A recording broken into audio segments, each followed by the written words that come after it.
Prime Minister Benjamin Netanyahu landed in Washington, D.C. for his week-long visit that will include an address to the U.S. Congress. But before we dive into that, an update on day 291 of the war in Gaza. A renewed IDF ground incursion has been launched in Gaza's Khan Yunis. The IDF operation came after intelligence that Hamas was attempting to re-establish its presence in the city.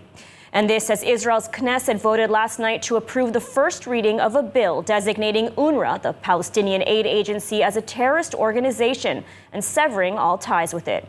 UNRWA workers participated in the October 7th terrorist attack, and UNRWA facilities have been consistently used in Gaza by Hamas to carry out terrorist activities. ILTV's Steve Leibovitz reports. IDF troops from the 98th Division began a combined operation above and below ground in Khan Yunis. The operation followed intelligence that located and led to the elimination of armed terrorists and terror infrastructure in the area, indicating that Hamas is attempting to restore terror operations in the city.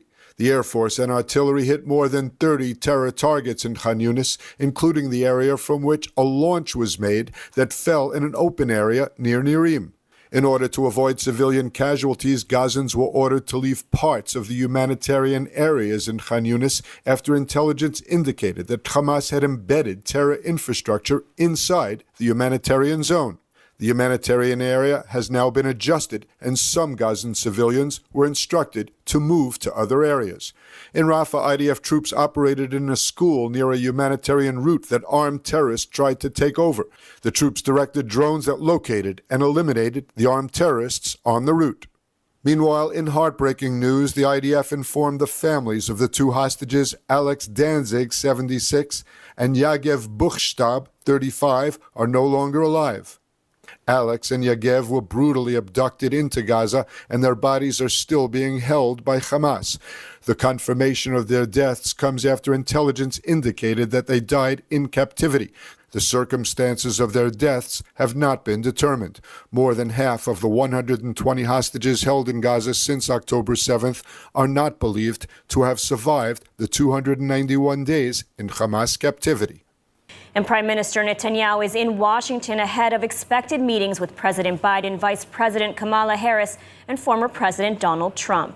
Current political turmoil in D.C. resulted in uncertainty in the Prime Minister's schedule, but upon arrival, he went straight into a meeting with families of Israeli hostages and told them conditions for a deal are coming together. ILTV's Steve Leibovitz reports. Prime Minister Netanyahu has arrived in the U.S., but his schedule remains uncertain. Today's planned meeting with President Biden is not expected to take place until later in the week due to the president still recovering from COVID. Biden is at his home in Delaware and is not expected back in Washington until he tests negative. Upon arrival in Washington, Netanyahu met with a group of families of Israeli hostages and told them that the conditions for a deal are coming together without a doubt. אנחנו נחושים להחזיר את כולם. התנאים להחזיר אותם מבשילים מן הטעם הפשוט שאנחנו מפעילים לחץ מאוד מאוד חזק על חמאס, ואנחנו רואים שינוי מסוים, ואני חושב שהשינוי הזה ילך ויגדל. It's not yet clear if Netanyahu will meet former president and Republican presidential nominee Donald Trump. Netanyahu requested the meeting, but according to Axios, the former president has yet to agree, but has not ruled it out. According to that report, the meeting would not take place until after his Thursday night rally in North Carolina. In that case, Netanyahu would remain in the U.S. longer than intended and would only return home after the Sabbath on Saturday night. A meeting with Vice President and likely Democratic presidential nominee Kamala Harris is possible, but also not yet scheduled. Harris is busy lining up support for her presidential run after President Biden announced he will not stand for re-election. Netanyahu is scheduled to address both houses of Congress tomorrow. And let's remember there are 120 hostages still being held by Hamas in Gaza. 5 of them are Americans. Do you know their names? Keith Siegel, Hirsch Goldberg Polin, Sagi Dekel-Chen, Omer Neutra, and Idan Alexander, all being held for 291 days. Hopefully, we'll bring them all home soon. And joining me now in the studio with more on Prime Minister Benjamin Netanyahu's visit to Washington, D.C. are Gidon Israel, founder and president of the Jerusalem Washington Center, and veteran Israeli journalist and author Ben-Dror Yemini. Thank you both for joining us today. So, Gidon, let's start with you. You know, the Prime Minister is set to address Congress, have his long-awaited meeting with President Biden. What's the main purpose of this visit, and why now? Well, I think the main purpose of the visit is probably, I'd say the Prime Minister has three goals. I think the first is to convey to the American people why they should be supporting Israel in this war with Gaza, potentially with Lebanon, and even with Iran. I think he wants to invigorate Israel supporters to put pressure on their representatives, especially in the Democratic Party, so that the Democratic Party will be more supportive of Israel as much as possible. And I think also there, he would like to speak to enough pro-Israel Democratic Party representatives who will hopefully, by maybe being more outspoken about Israel, it'll cause those who are sitting on the fence, which is about half of the Democratic Party, to vote more to support Israel. And finally, I think by speaking to the American people, hopefully he'll invigorate supporters on the Republican side to go out and vote for Trump, even though, of course, he won't say anything he won't say anything that says go vote for Trump, but by saying that we need the support and it's important to support us, the message will be understood. Mm-hmm. And Ben-Dror, do you agree with that assessment? I mean, what message do you think Netanyahu is bringing with him to Washington? I don't know, because I just remember that last time it was not the best way in order to convince the American public opinion, in order to not let this agreement with the Iranians go on. It did not work.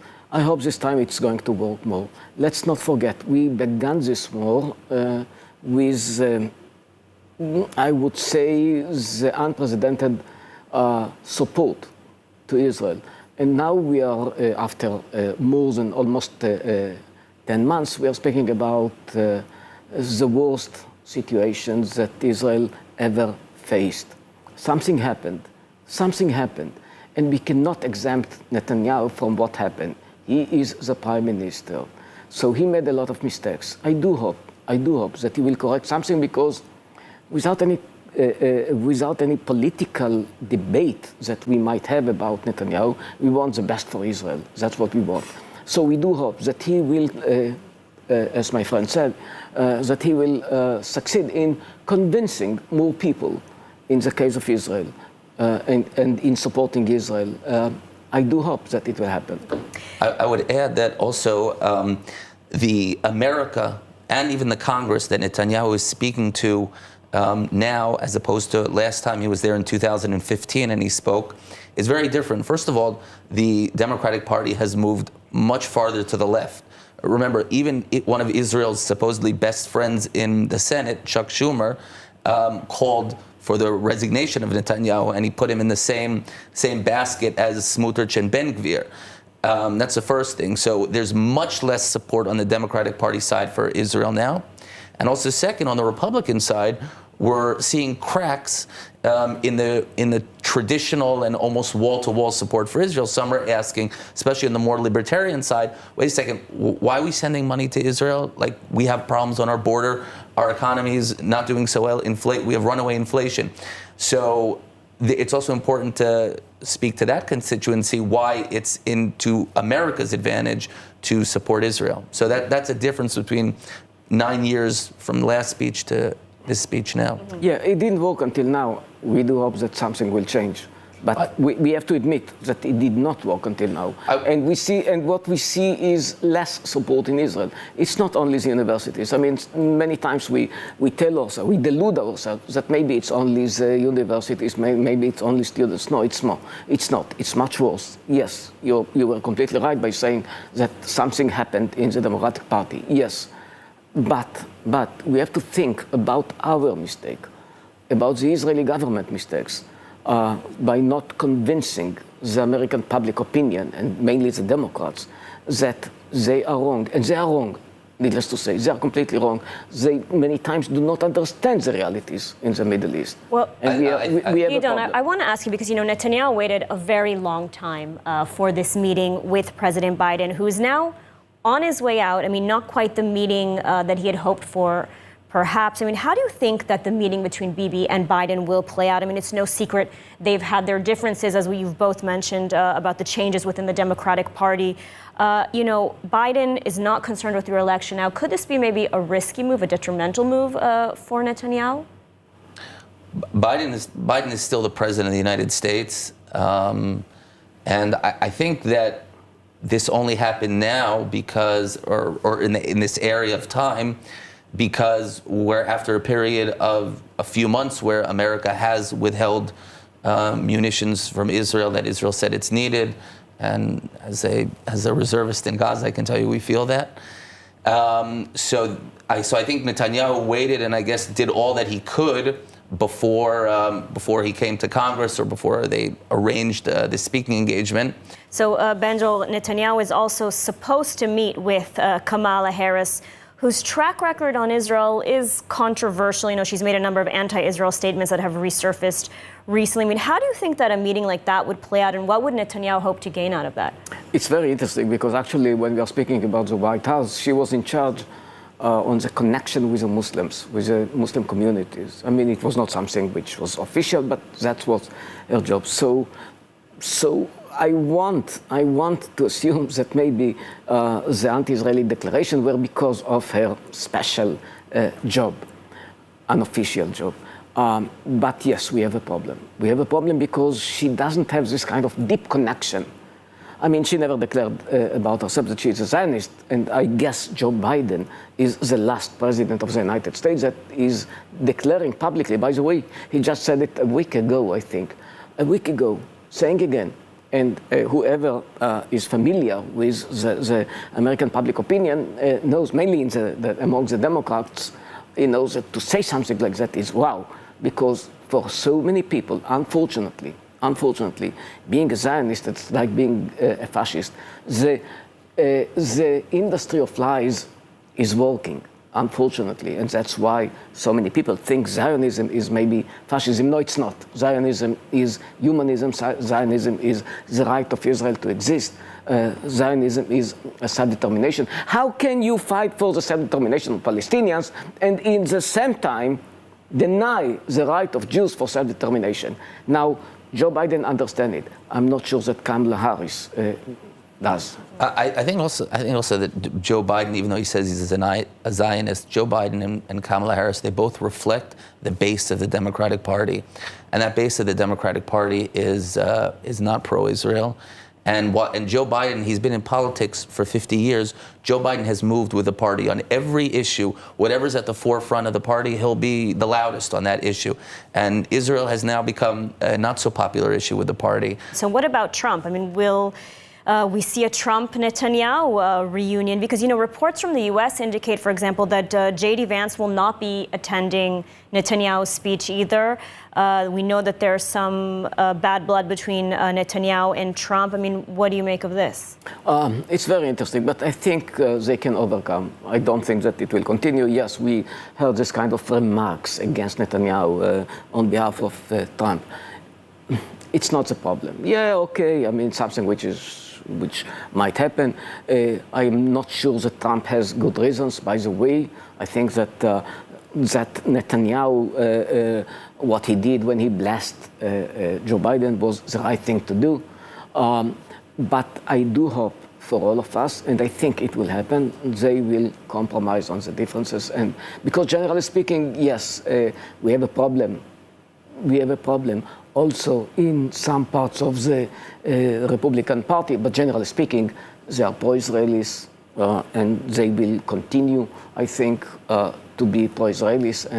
And let's hope that we see nice smiles at the end of the meeting. And Gideon, I mean, would you agree with that the Republican Party is a lot more pro-Israel, that Trump would be a better president for Israel? absolutely. I want to mention two things. First of all, there's been a bad blood between Trump and many people. Rand Paul called him a cancer to the party, but once Trump became president, they made up. He called Ted Cruz the biggest liar he's ever seen, and they made up. And Nikki Haley also had severe criticism of him, and then she became his ambassador to the UN. So Trump knows how to make up with people. He moves on. So I don't think there should be any problem. I think for Israel, what's important is that if Israel wants to have a good relationship with a President Trump, the relationship it has to want is to basically say, we want to be your strategic partner. We want to help advance American interests in the Middle East. We want to project American strength. We're not asking for money. We want diplomatic support. We want you to sell us the weapons that we need. And that type of relationship will fit perfectly with a President Trump's outlook. But if Israel comes and says, listen, we need money, we need more aid, help us rebuild our southern communities, that type of request or that type of relationship will not be a healthy relationship between President Trump and Netanyahu or Israel, because President Trump doesn't like to dish out money. He'll be happy to give diplomatic support where necessary, but he wants to focus America's money on America.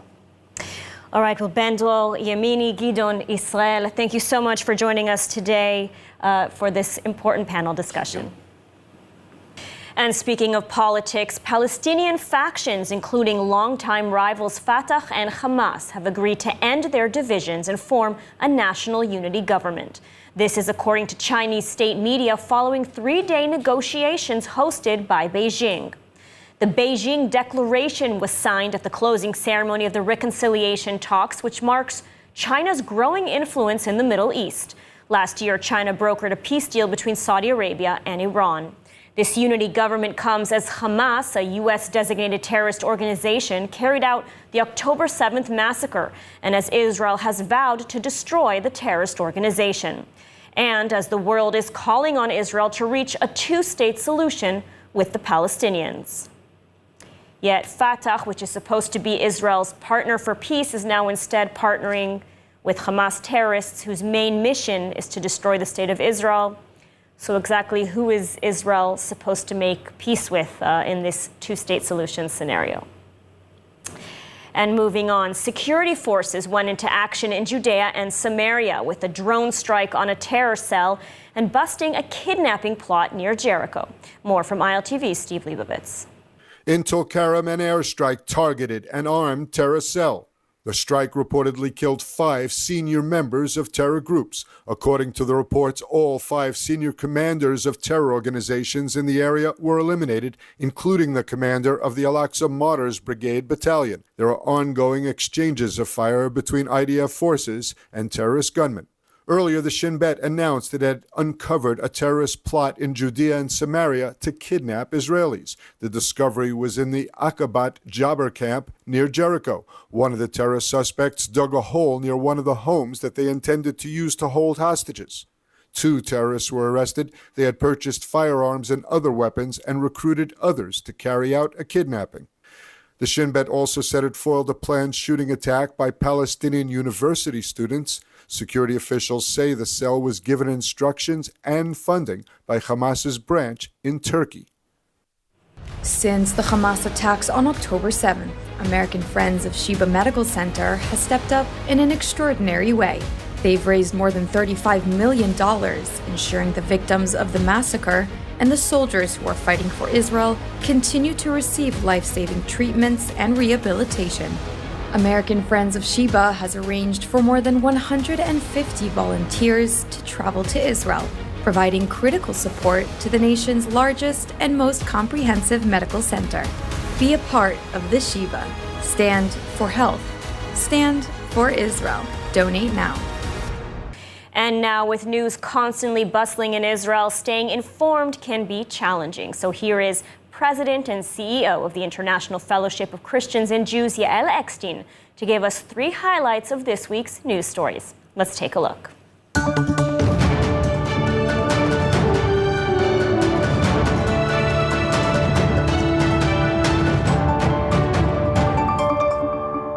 Shalom Shalom from here in Israel, and here are 3 things that you should know about Israel this week. Number 1, there have been rocket attacks on northern Israel from Hezbollah terrorists in Lebanon, sometimes with over 200 rockets launched at Israeli cities a day. These rockets and drones are causing mass fires across northern Israel. The way Israel is responding to this crisis is the way we respond to every crisis.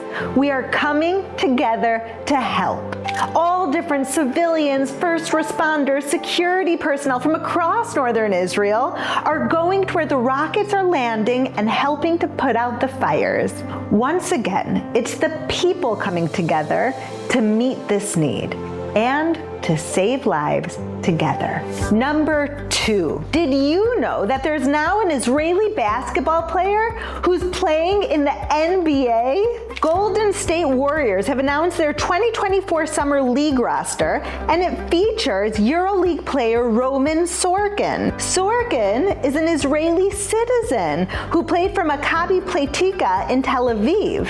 We wish him the best as he plays in the United States in the NBA representing the Holy Land. We couldn't be more proud. And number 3, for some fellowship news.